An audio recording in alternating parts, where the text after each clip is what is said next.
Using cue points to navigate videos with the FLV playback component. I first want to point out the instances on our stage. We have an instance of the FLV playback component with the instance name FLV playback.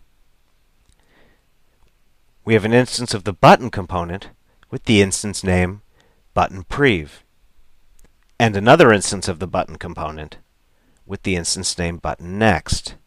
Button next has a label of next cue, and button prev has a label of previous cue. Finally, we have a drop-down list with the instance name cue list. These three component instances, previous cue, next cue, and jump to cue, will be the controls that we're going to hook up to navigate through our video file using the cue points. So let's bring up the Actions panel and select Layer 1 to make sure we're coding on Frame 1. We'll open up the Actions panel, select Layer 1 to make sure we're applying our code to a keyframe. First, we must import the metadata event in order to be able to hear the metadata event on the FLV playback. Import fl.video.metadata event, semicolon. Next, we must listen for when the metadata is heard on the FLV playback by hearing the metadata received event and assigning a callback. So we'll talk to the FLV playback component instance and add an event listener. And the event we'll listen for will be a metadata event of metadata underscore received.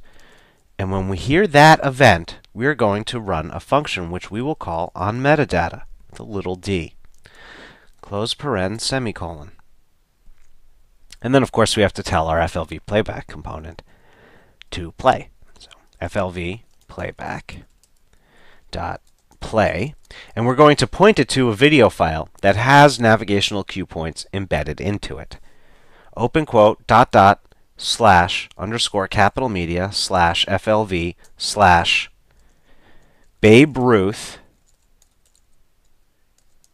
underscore nav cues with a capital C dot FLV. Close quote, close paren, semicolon.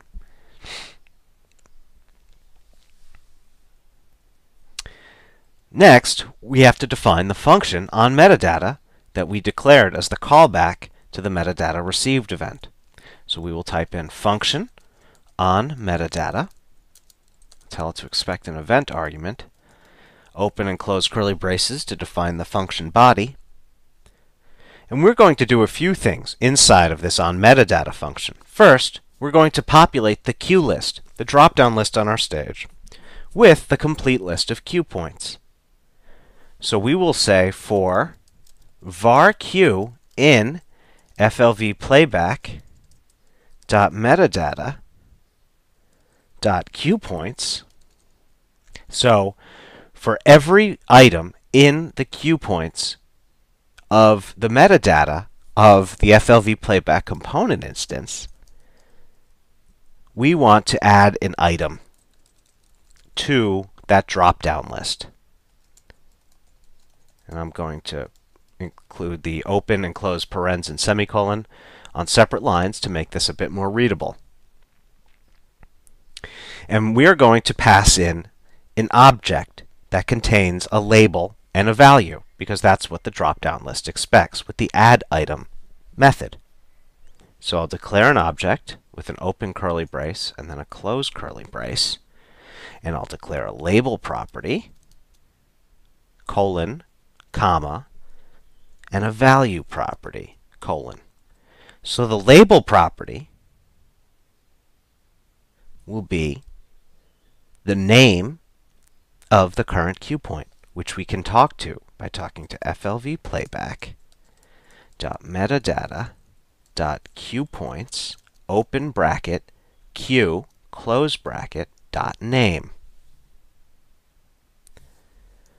plus open quote dash close quote plus FLV playback dot metadata dot cuepoints q dot time.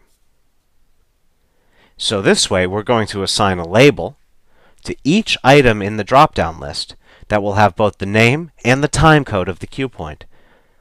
And then the value will be the time. So I'm just going to select what I wrote up here, FLV playback.metadata.cuepointsq.time, copy it, and paste that in here for our value.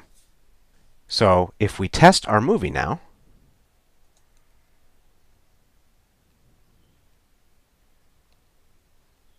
we'll see all of the cue points, the navigational cue points that we have in this video. There are 4. One at the start, one 1 1/3 seconds in, one 3 3/4 seconds in, and one just over 10 seconds in. So let's close the test movie. And now that we have our drop-down list set up, we want to actually hook it up to do something. That is, when we change which cue point is selected, we want to jump to that point in the video. So to do that, we will add an event listener to the cue list and listen for the change event. So QList.add event listener event.change, and we'll call a function which we'll call onQListChange. Now, of course, we have to write that function, so we'll drop down to the end here and define a new function onQListChange. We'll expect an event. And we are going to tell the FLV playback component to seek to a specific cue point now that the value in the drop-down list is changed. So we will write FLV playback dot seek to nav cue point, and we'll tell it which cue point to seek to. We can pass in either the time or the name or the specific cue point. We will pass in the time, and we'll get the time based off the currently selected value of the source of this event, meaning the cue list, evt.target.selected-item.value. So we've now written a function onQListChange that will run whenever the selected value in the cue list drop-down box on our stage changes. And when it runs, it will seek to a new cue point in the FLV playback component instance that is defined by the time code of the selected item in the cue list drop-down list. So as we test this video, we'll see that it works. So let's close this out. We now want to make our next and previous buttons do something. So what we're going to do is add event listeners on button next and button prev. We can do that right after, in this case line 16, right after we assign the event listener for the change event on the cue list. So I'll hit enter to create a new line, and I'll type in button next dot add event listener mouse event dot click. And when the button called button next is clicked, we're going to run a function called onBTN next click. Then, of course, we have to write that function, so we'll write function onBTN next click. And we'll expect an event argument, an open curly brace and a closed curly brace. So we'll talk to the FLV playback and tell it to seek to next nav cue point. And then to hook up the previous button, the one called button prev, first we can copy line 17 and paste it in at line 18 and replace BTN next with BTN prev, and on button next click with on button prev click. And then we can copy the on button next click function, paste it a copy, and replace on button next click with on button prev click. And then instead of calling onSeek to next nav cue point, we will want to seek to prev nav cue point. So we'll test this movie.